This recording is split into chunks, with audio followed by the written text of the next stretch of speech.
Haidong. In this video, we're going to talk about the transverse step. Like last time, specifically, combinations to do with the transverse step. So as a quick little reminder, so the typical way is usually taught is a kind of triangle line. The transverse, again, trans meaning across, I'm going to take my off foot, so if I'm going towards the left, I'm going to step with my right. If I'm going towards my right, step with my left. Notice that I'm going to be much more offline. So passing step, I'm still kind of obviously in like the cone of like their offensive capabilities, versus a transverse, I can get a lot more distance getting out of their line of, not quite line of sight, but their line of availability for striking. A little bit more, right? So with this one, again, as a quick review, taking your foot and just going across. I tend to go with a longer step like this, so a taito-sei or a front stance, just because that kind of has a stronger forward momentum. Again, the transverse step tends to be a little bit more of a defensive position, and some of the guards that we're going to do today are going to be a lot more on the defensive side.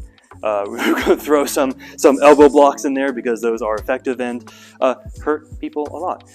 But also I want you to kind of play with this as well in sword. So make sure you have that nice distance with that as well. So starting off, right, if you want to start with a Gumdo open hand or a standard, like a general open hand, we're just going to say Taekwondo, karate kind of thing. Here, all I want you to think about is, for now, imagining someone is either, if we're doing open hand, someone's trying to punch you or doing some sort of strike. Transverse step, you're going to step across this way and use your elbow, kind of keeping this kind of close to your face, using your elbow to kind of cover, right? So if they do, in fact, try to elbow you or kick you, you can use your elbow as a counter to really hurt them as you're moving, right? From here, you can also do, like if you actually did block something, going in for like a side hammer fist, which will be dangerous. So if you're doing like a sport, Taekwondo, sport karate, don't hammer fist the side of their jaw, not kind. But it is something that you can do if someone is really being aggressive with you and you need to preserve your life. Stepping offline, elbow up, protect yourself, and then use your hip to bang, strike. You can either do hammer fist, back fist, hammer fist going down against their collarbone, whatever you want to do, right? But again, nice defensive position, and then counter and getting out of the way this way. Same thing other way, right?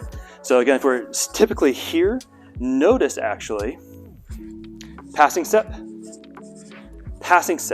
noticing my passing step on this side actually gains a lot more distance. Here, my transverse step, which did so much distance this way, is pretty narrow. But I want to still have that same idea. So if someone's giving me like a round kick or something like that here, elbow coming in, kind of block yourself, or if they're giving me like a haymaker, bam, again, same thing.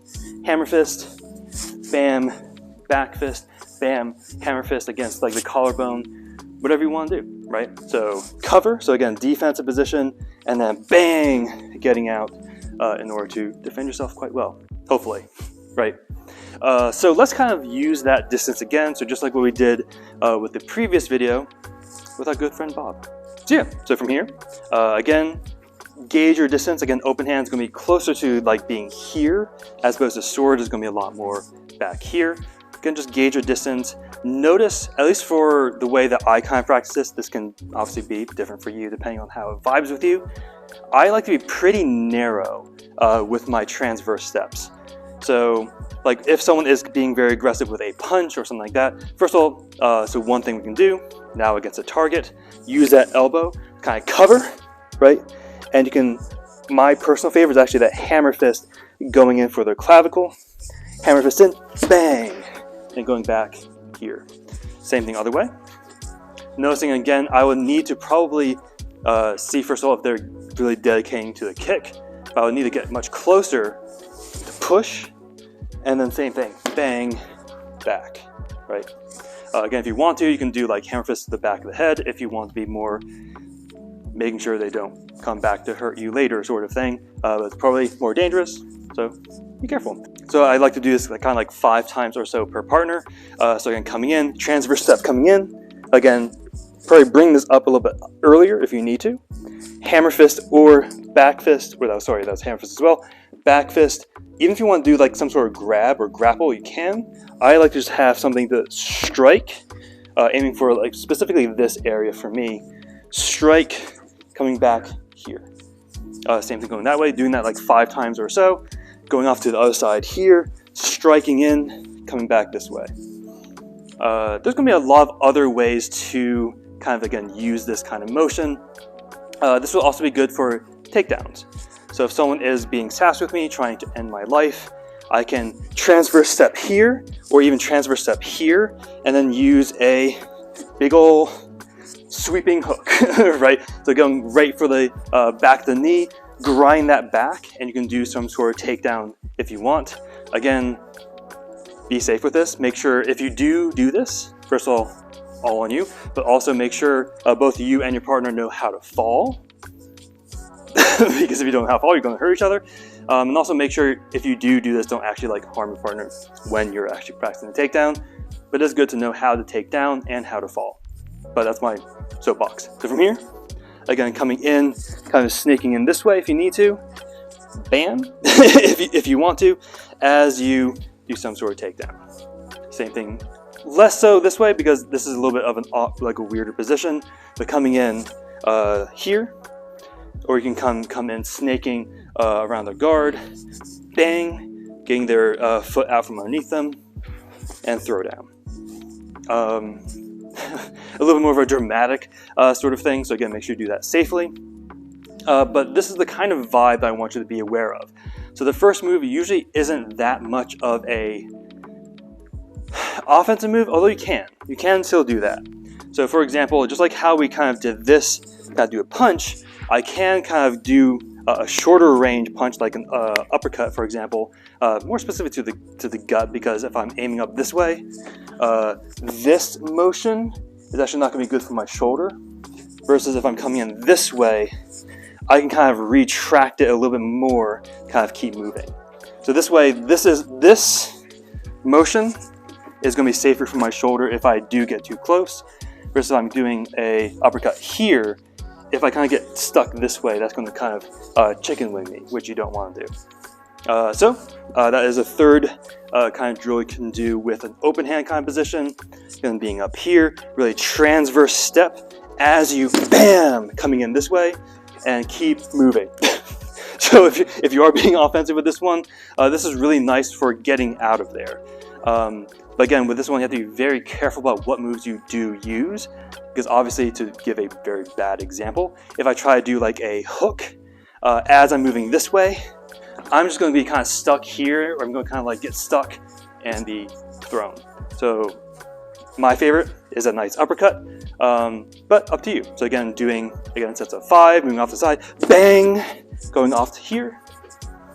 Less effective going on this other side, but from here again, bang, and being able to move off this way. But yeah, so practice that a few times, and we're going to introduce le sword. So especially in Gumdosa, so in Haidong Gumdo, for example, if we're stepping with that foot, we usually do an uppercut, right? Because it kind of lets you use your hip to drive the blade fully upward. Now, the canonical targeted area for this vertical strike or an uppercut is just right up the center, which is not very gentlemanly, although it is effective. But the way that I like to aim for these is, especially if it's a lower shot here, aiming for the inside of the leg. There's a lot of good arteries there. If this is a kobudo, where you're actually trying to like defend yourself in a time of war, that's where you would aim, right? So versus the typical way that's also the standard uppercut, right? So a vertical shot is literally just doing this guy, and this guy will be coming across like so. So with this guy, right? So first of all, make sure you have good distance, because it's very easy when you're drilling something to be in the distance that's just convenient for that combination. So if we're here, if I'm going to be stepping with my transverse step, so in this case, it'll be actually a little bit awkward, just because my transverse is actually my forward leg. It's not going to be that effective, right? So this one, I might need to actually, again, push forward going high, and then going in low for that transverse here, and then bang. I'm going to be aiming here because I'm aiming for the actually inside of the knee, but know that you can also be aiming for the rib and follow through. You can also be aiming for the throat for a short range thrust. So here, a short range going in for that thrust, but as you kind of tell, it's hard to actually land unless if you're actually aiming for the arms, going in this way, right? And again, make sure you have a bug out. So here, pushing out like so. This is going to be a lot more effective stepping with the back foot though. So from here, again, I still like to kind of like fake high or kind of give an indication I'm trying to go for your face, fake high, and then let the momentum strike from below, right? This is the one that if I do want to actually aim for the arms, I do that short kind of uppercut this way. Not as powerful, but it's a little more geometric and kind of like get under the nook and crannies of elbows. If I can, even try to get under the jaw. That's very unlikely, at least from this perspective. If I was going this way, sure, right? Very much easier to do that. But again, so practice with a partner. So one reason why we actually do uppercuts and vertical cuts is because they will be harder to defend against, right? You can do like the classic, this guy, but again, it's usually easier just to evade out. But if you do see, so if you're defending against this, and I'm going this way, whoops, I need to step the other way because it's transverse. Here, I would just come down just to receive it. It's not really the best way to defend, but at least in terms of drilling, that would be a good way to defend. So practice that again 5 times and try the other side. Another combination, right? This is not going to be as dramatic. So again, I said that this transverse step is really good in terms of a defensive position, right? But another way you can just be offensive is still just to step to the side and kind of throw out, again, one of the standard cuts. Still kind of going with the motion, right? So if I'm stepping this way, I probably would still be throwing a cut this way. Again, it doesn't really make much sense for me to be here and be like, right? So following anything on the, actually in this case, the same foot that's moving, whatever foot's moving, use that side of the cut. This could be a standard just diagonal cut, just knowing that you're probably going to clash and have a counter ready. So if you need to, you can be here and do, taking this from Hema, you can do a Fundal Mazani, bang! And then using that thrust to get out. So again, because you're using a cut to go with the motion, when you're kind of closing in, you're almost certainly going to clash and wind. So just be aware of like how you can get out of that. So cross cut's gonna be really hard actually to wind, and you're more likely to get hit with that. So actually don't do that, please. Even if you fake above, this is a very heavy dedication. Not saying the uppercut wasn't, but uppercut you can, especially if you're doing short range, you can kind of still have that cover. But yeah, so with this one, I guess the major combination I would recommend is coming with that dive cut, knowing that you're going to be making contact, pivot on the hip, and just strike either the upside of the arm, side of the head, or even aiming low if you want to. I would recommend actually side of the head and then push back. Same thing other side, right? From here, knowing that we've made contact, it's going to pivot as you strike, and then going back like so. And the third drill is actually going to be the one that we're going to more use as a prototype as opposed to one that is kind of the end in itself, right? So from here, all I want you to do, move off to the side and cover. Very boring, right? You can cover if you want to make it a little spicy, stab them and push back. Same thing going the other way.